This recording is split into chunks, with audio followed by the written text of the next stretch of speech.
딸만 둘 낳았다고요? 그럼 이 집안 대를 누가 이어요? 30년 전, 한 여자는 그 말 한마디에 모든 것을 잃었습니다. 남편도, 집도, 존엄도. 하지만 그녀는 포기하지 않았습니다.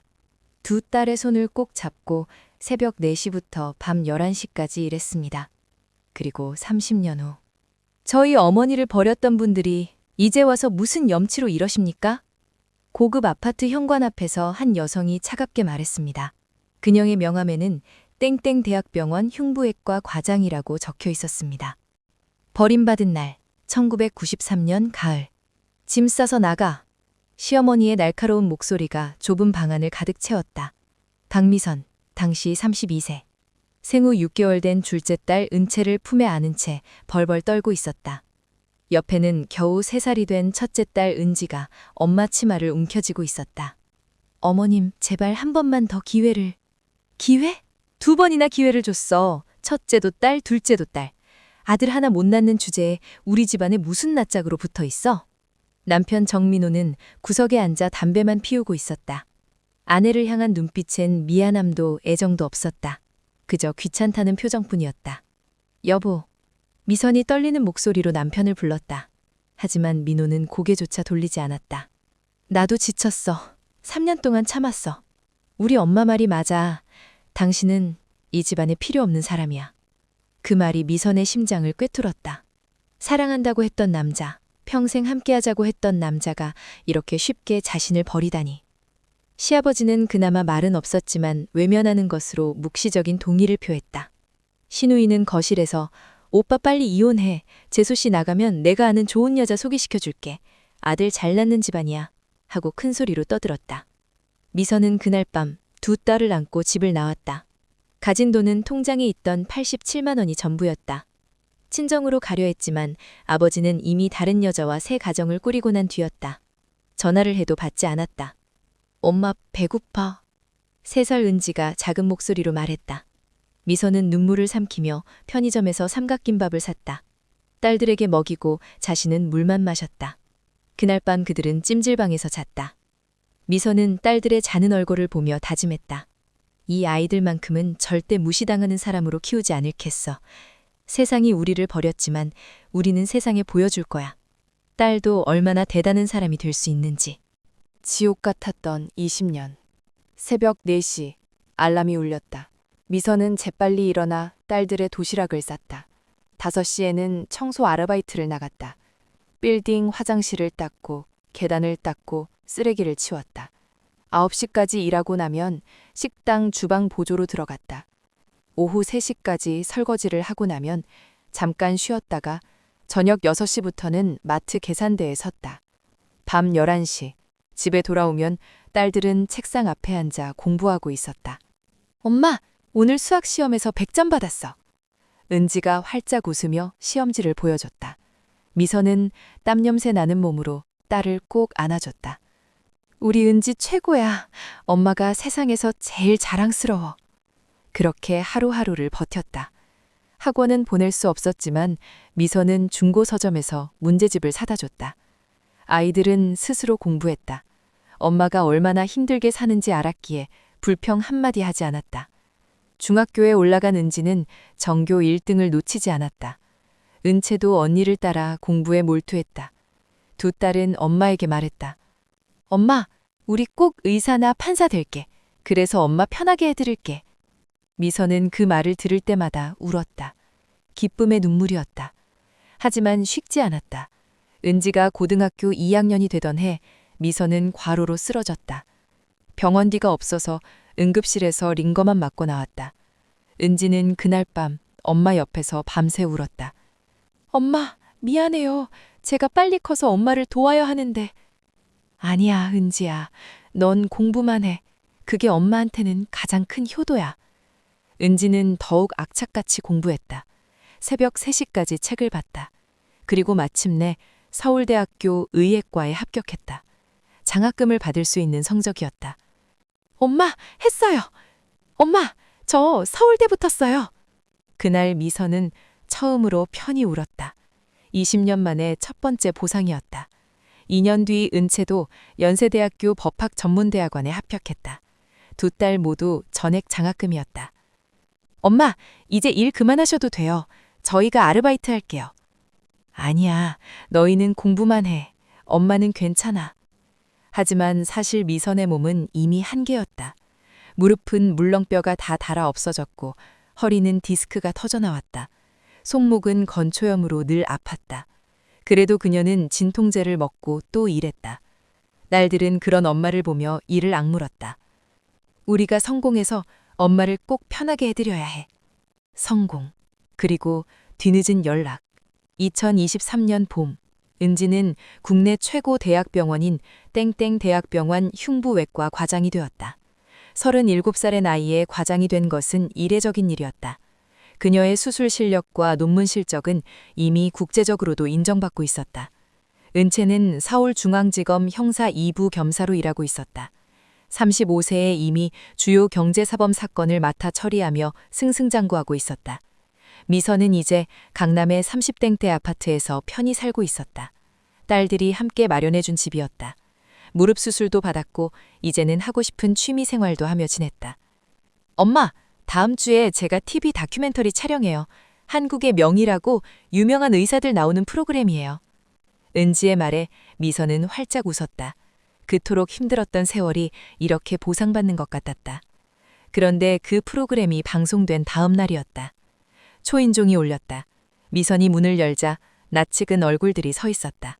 30년 만에 보는 시어머니, 시아버지, 그리고 전 남편 정민호였다. 아이고, 미선이 아니가? 그동안 어떻게 지냈어?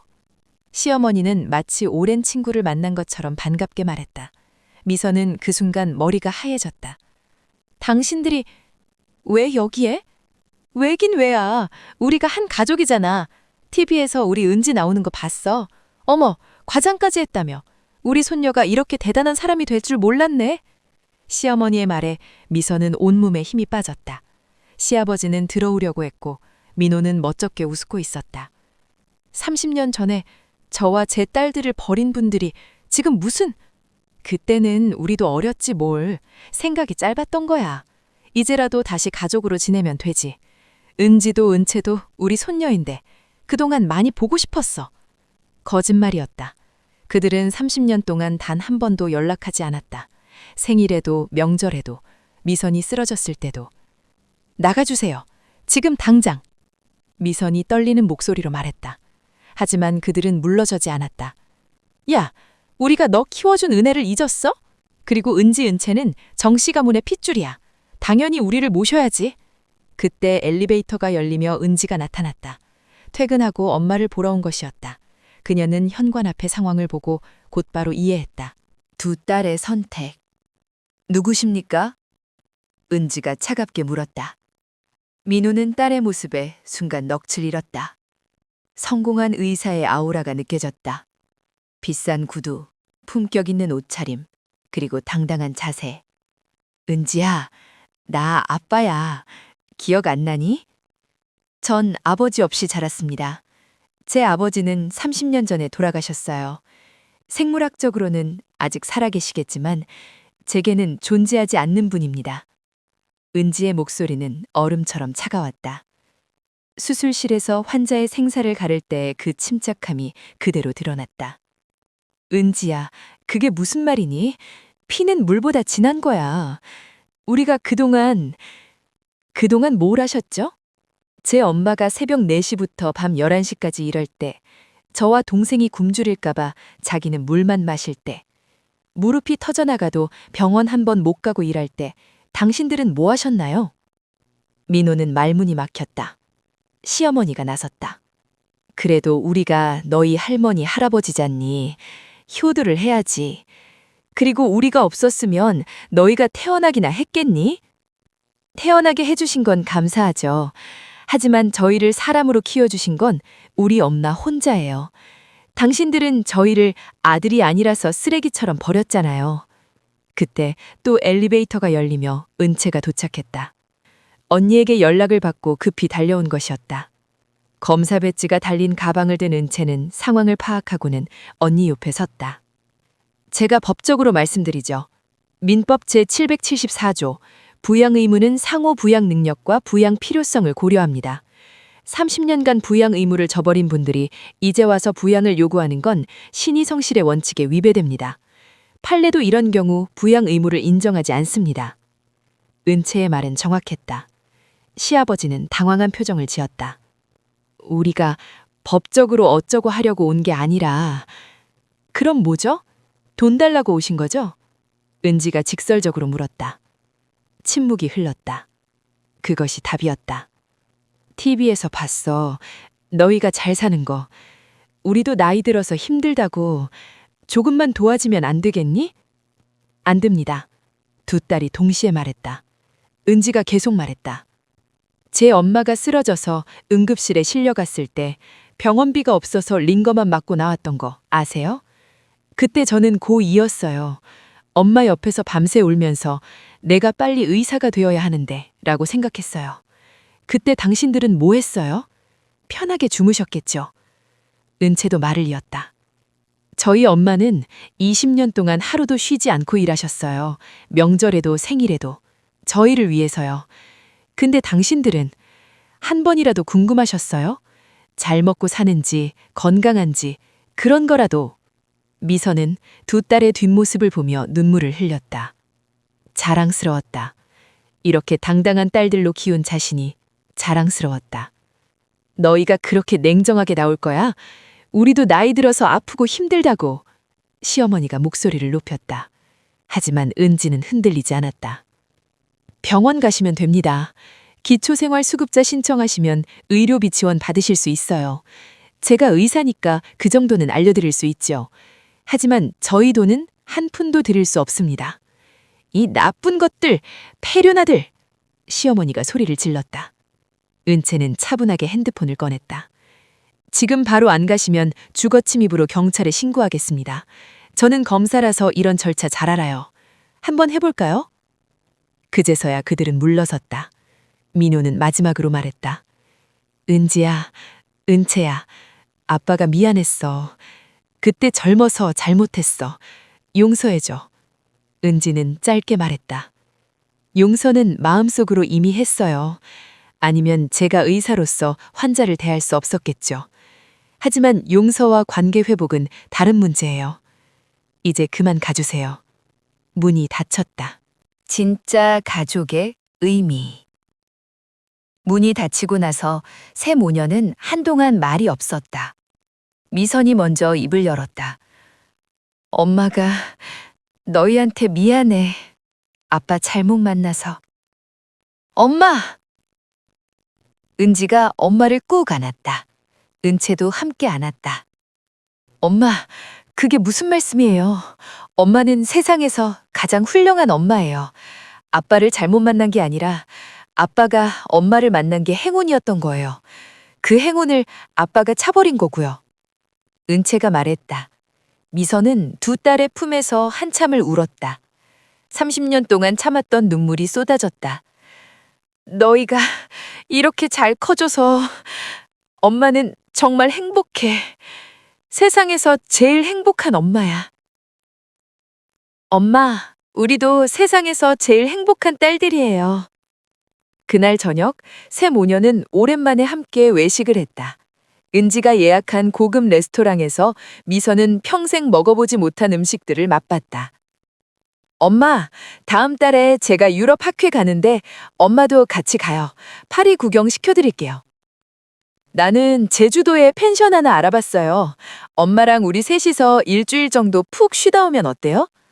두 딸의 말에 미선은 활짝 웃었다. 그렇게 웃을 수 있는 날이 올 줄 몰랐다. 다음 날 은지는 병원 라운딩을 돌다가 우연히 민호가 입원한 것을 알게 되었다. 심장질환이었다. 수술이 필요한 상태였다. 담당 과장이 은지에게 물었다. 정 과장님, 이 환자 아시는 분이에요? 보호자가 정 과장님 찾던데요? 은지는 차트를 보고 잠시 생각했다. 그리고 말했다. 모르는 분입니다. 일반 환자로 처리해 주세요. 저는 이 케이스 담당하지 않을게요. 그녀는 복도를 걸어가며 생각했다. 용서는 했지만 내 인생에 다시 들어올 순 없어. 그게 내가 정한 경계야. 병원 창밖으로 햇살이 쏟아져 들어왔다. 은지는 핸드폰을 꺼내 엄마에게 문자를 보냈다. 엄마, 사랑해요. 세상에서 제일. 몇 초 후 답장이 왔다. 나도 사랑한다, 우리 딸들. 너희가 있어서 엄마는 매일이 감사해. 은지는 미소 지으며 다시 병동으로 향했다. 오늘도 살려야 할 환자들이 기다리고 있었다. 엄마가 자신을 살렸듯이 자신은 다른 사람들을 살리는 의사로 살아갈 것이다. 그것이 엄마가 보여준 사랑에 대한 가장 아름다운 보답이었다.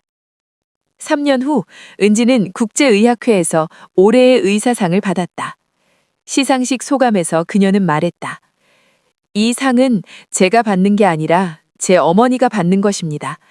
어머니는 저에게 의학을 가르쳐 주지 않았지만 삶을 가르쳐 주셨습니다. 포기하지 않는 것, 사랑하는 것, 그리고 당당하게 사는 것. 어머니, 사랑합니다. 객석에 앉은 미선은 눈물을 흘렸다. 옆에는 은채가 앉아 있었다. 은채는 올해 부장검사로 승진했다. 엄마, 우리가 엄마 자랑이죠? 너희가 엄마의 전부야. 너희 때문에 엄마는 포기하지 않고 살았어. 무대 위에 은지는 트로피를 들어올리며 엄마를 향해 손을 흔들었다. 그 순간 미선은 깨달았다. 진짜 가족은 피가 아니라 사랑으로 만들어진다는 것을, 그리고 자신은 세상에서 가장 부유한 사람이라는 것을, 은행 잔고가 많아서가 아니라 사랑이 넘쳐서. 이 이야기가 감동적이셨다면 좋아요와 구독 부탁드립니다. 여러분의 소중한 댓글도 기다리고 있습니다. 감사합니다.